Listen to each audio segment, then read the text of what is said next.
Assalamualaikum warahmatullahi wabarakatuh, peserta didik semua.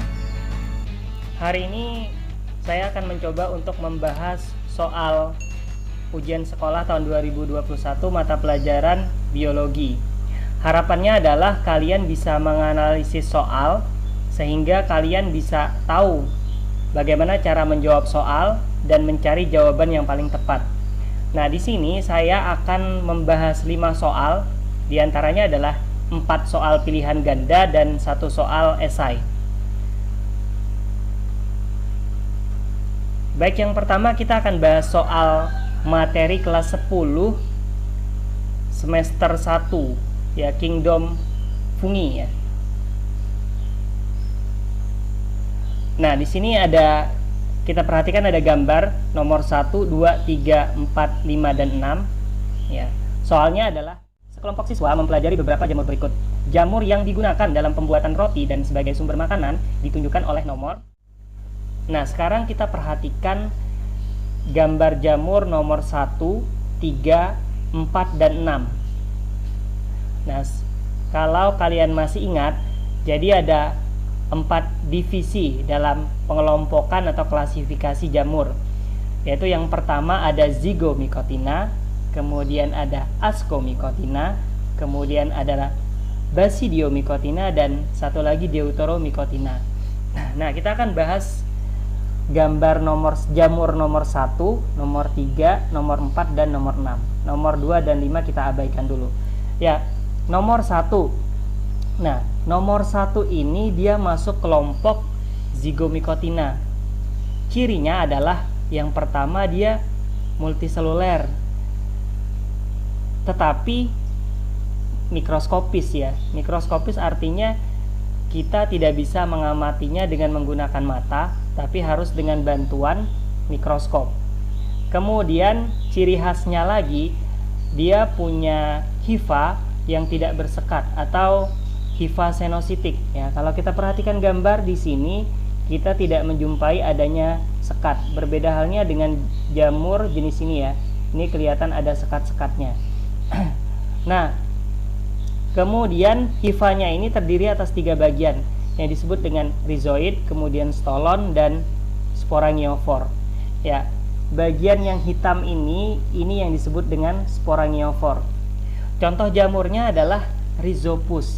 Jadi, kalau kalian pernah dengar, Rhizopus itu ada Rhizopus oryzae yang berperan dalam pembuatan tempe, dan satu lagi ada Rhizopus stolonifer. Nah, kalau kalian lihat roti yang sudah lama, kemudian ada bintik-bintik hitamnya, nah itu adalah kelompok Rhizopus stolonifer ya. Dia berperan dalam proses penguraian dari roti tersebut ya. Kemudian ada jenis lain, misalkan Mucor mucedo, itu dijumpai pada kotoran ternak ya. Jadi itu dia perannya dalam pembuatan tempe dan proses pembusukan ya. Kemudian kita lihat yang nomor 3. Nomor 3 dan nomor 4 ini adalah kelompok dari Ascomycotina.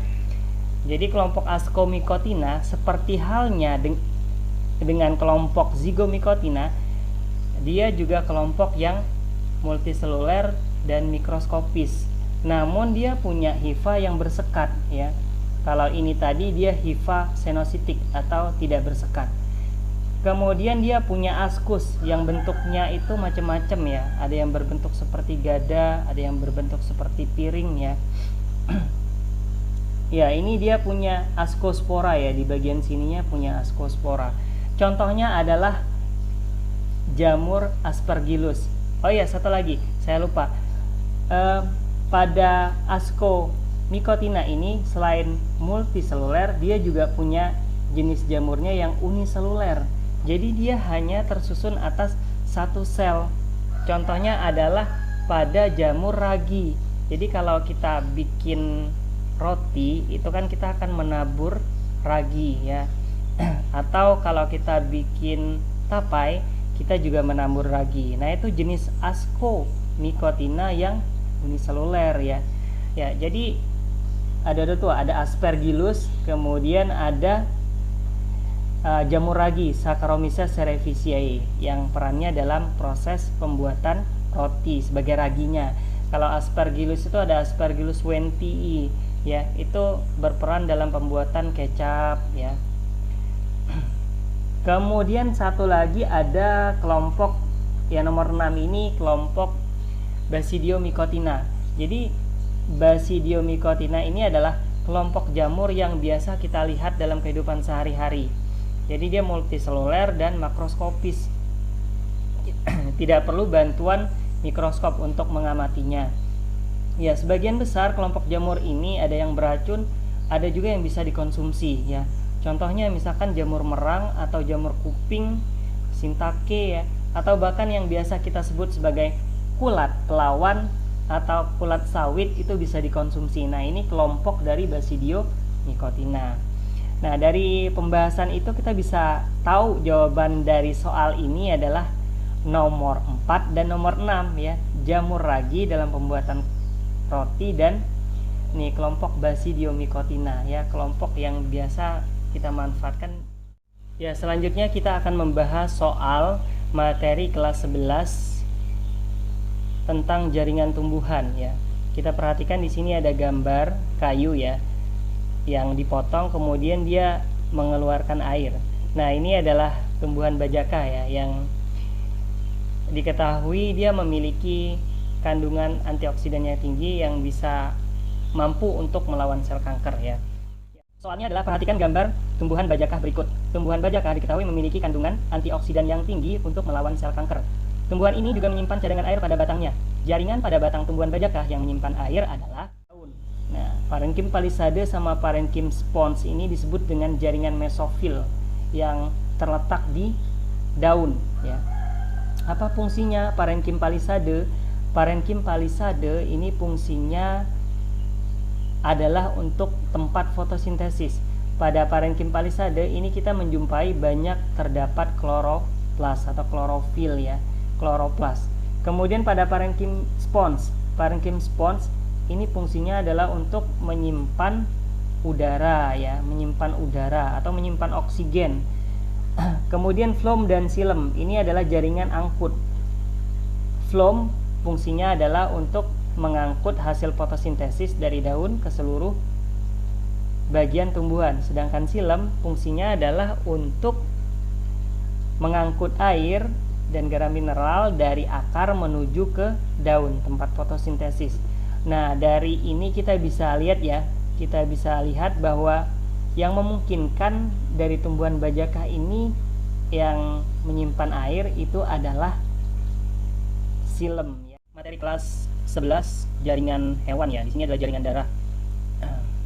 Soalnya adalah perhatikan mekanisme pembekuan darah berikut ya. Ini ada skema ya, proses pembekuan darah. Pada saat terjadi luka, trombosit yang pecah akan mengeluarkan faktor antihemofilia yang menjaga agar darah dapat membeku untuk menutup luka, yang dikenal dengan trombokinase.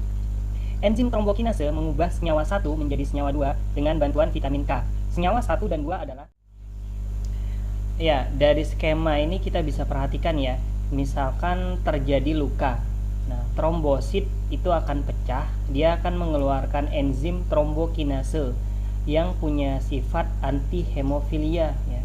Jadi dia anti pembekuan darah ya. Nah, enzim trombokinase ini akan mengubah senyawa 1 menjadi senyawa 2 dengan bantuan vitamin K dan ion kalsium. Nah, apa sih yang diubah di sini? Jadi yang diubah di sini adalah protrombin menjadi trombin. Nah, trombin ini akan mengubah protein fibrinogen menjadi benang-benang fibrin yang akan menutup luka ya. Jadi dari sini kita bisa tahu bahwa nomor 1 dan nomor 2 itu adalah trombin dan trombin. Ya, selanjutnya soal kelas 12 materi tentang metabolisme ya, anabolisme ya ini ya. Anabolisme itu adalah proses penyusunan molekul. Contohnya adalah reaksi fotosintesis ya. Ya, kita lihat di sini ada proses fotosintesis. Ya, komponen yang ditunjukkan oleh huruf X, Y, dan Z adalah X, Y, dan Z. Oke, kita ingatkan kembali ya tahapan dalam proses fotosintesis. Jadi dalam fotosintesis itu melibatkan dua fotosistem, yaitu fotosistem 1 dan fotosistem 2 ya. Kita perhatikan, jadi kalau ada cahaya, ini cahaya akan ditangkap oleh klorofil ya. Di klorofil itu ada fotosistem. Jadi cahaya itu akan melompat dari satu fotosistem ke fotosistem lain menuju ke pusat reaksi P680 ya. P680 ini adalah pusat reaksi dari fotosistem 2 ya. Ketika cahaya mencapai pusat reaksi ini akan terjadi proses eksitasi elektron ya. Elektronnya kemudian dialirkan ke rantai transport elektron ya. Dia akan melalui rangkaian transport elektron di sini. Nah, di sini ini akan terbentuk ATP ya. Ya, kemudian ini akan menuju ke fotosistem 1. Jadi fotosistem 1 ini dia punya pusat reaksi P700 ya, P700. Nah, di sini ada cahaya, misalkan ada cahaya juga masuk, cahayanya akan melompat menuju ke pusat reaksi ini, akan terjadi proses eksitasi lagi elektron. Kemudian di sini dia akan melewati rantai transport elektron. Ya, dia beda proteinnya saja di sini ya. Ya, di sini akan terjadi proses pengubahan NADP+ menjadi NADPH ya. NADPH ini terbentuk dengan bantuan enzim NADP+ reduktase. Nah, hasilnya adalah molekul NADPH yang ini akan diangkut ke proses reaksi gelap ya, atau siklus Kelvin-Benson ya. Nah, dari penjelasan sederhana tadi ya, kita bisa tahu jawabannya ya. Jadi jawabannya adalah C ya. C, X-nya ini adalah fotosistem 2, kemudian ini ATP, dan ini adalah fotosistem 1. Nah, selanjutnya ini soal esai ya, soal uraian. Jadi di sini akan disajikan tabel kode genetik ya. Jadi di soalnya sepotong DNA sedang melalui transkripsi dengan kode genetik sebagai berikut ya. Ada TAC, AGA, GGT, AAT, C, GG. Nah, pertanyaannya adalah tentukan urutan kodon pada messenger RNA, antikodonnya pada tRNA dan asam amino. Nah, ini ya, ini sepotong DNA. Jadi ini harus ditranskripsikan dulu. Apa bedanya? Nah, apa bedanya transkripsi sama translasi? Jadi transkripsi ini mengubah DNA menjadi RNA. Sedangkan translasi itu mengubah messenger RNA menjadi urutan asam amino ya, atau rantai polipeptida atau protein, sama saja ya. Ya, di sini sudah ada kode genetiknya TAC, AGA, GGT, AAT, CGG. Jadi kalau kode genetik itu harus dibacanya per 33 ya. Jadi 3 ini 3 huruf ini yang disebut dengan kodon nanti ya. Jadi kalau pada bedanya DNA sama RNA. Jadi kalau pada DNA ini ya, basa nitrogennya T, kalau pada RNA T-nya itu harus diubah menjadi U ya, jadi U. Jadi ada pasangannya nanti.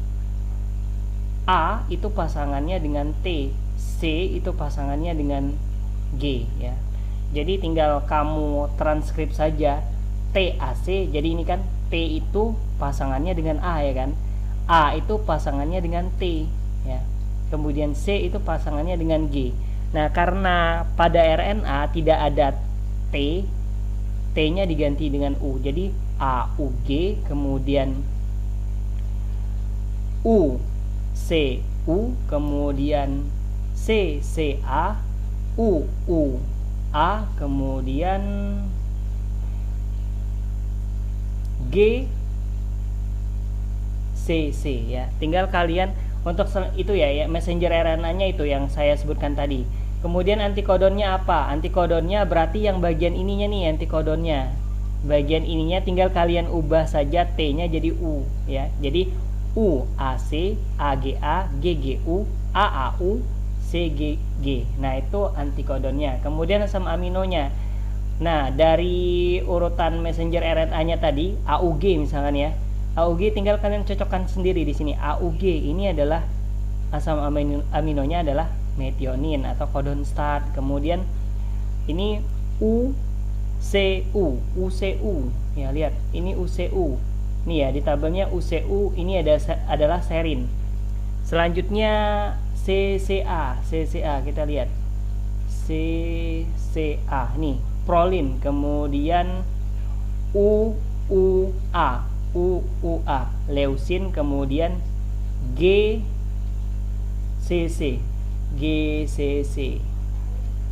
alanin. Ya, itu ya urutannya. Jadi mudah sekali sih kalau kalian bisa memahaminya, cara membacanya itu pasti mudah untuk menjawab soal ini. Oke, peserta didik, demikianlah ya pembahasan 5 soal ujian sekolah mata pelajaran biologi tahun 2021. Saya harap ini jadi sebuah referensi ya buat kalian gimana caranya untuk menjawab soal ujian sekolah. Jadi tidak ada yang sulit selagi kita bisa untuk menganalisis soalnya dan kita paham materinya. Tetap semangat belajar dan semoga kalian semua lulus kelas 3 SMA. Ya, assalamualaikum warahmatullahi wabarakatuh.